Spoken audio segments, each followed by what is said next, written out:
బెంగాల్ ముఖ్యమంత్రిని ఎంపిక చేసే బాధ్యత తన భుజాల మీదనే వేసుకున్నారు అమిత్ షా.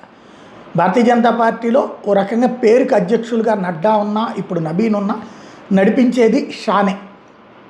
మొన్న బెంగాల్లో గెలిపించింది నబీన్ కాదు కదా, అమిత్ షానే కదా. ఇప్పుడు ఆ అమిత్ షా కీలకమైనటువంటి అడుగులు వేస్తున్నారు. ఏంటయ్యా అంటే, ప్రస్తుతం భారతీయ జనతా పార్టీలో వాట్ నెక్స్ట్, బెంగాల్లో ఓ బలమైనటువంటి ముఖ్యమంత్రిని పెట్టాలి.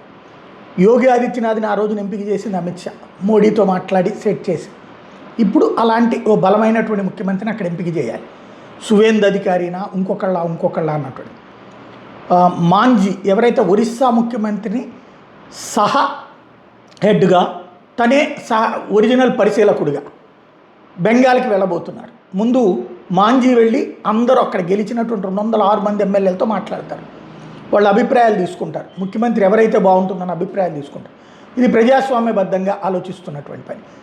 ఆ నివేదికని అమిత్ షాకి ఇచ్చాక అమిత్ షా కూర్చుని డిసైడ్ చేస్తారు. నడ్డా నబీన్తో, అదే సమయంలో మోడీతో. ఆ తర్వాతన అసలు అభ్యర్థి ఎవరు అన్నటువంటి తేల్చబోతున్నారు. ఓవరాల్గా బలమైనటువంటి, అంటే మమతని ఢీకొట్టగలిగినటువంటి, మమత రాబోయే రోజుల్లో అరాచకాలే చేపిస్తుంది. దాన్ని ఎదుర్కోవాలి. రాజకీయం చేయడంలో సిద్ధవస్తురాలు, ఆమెను ఎదుర్కోవాలి.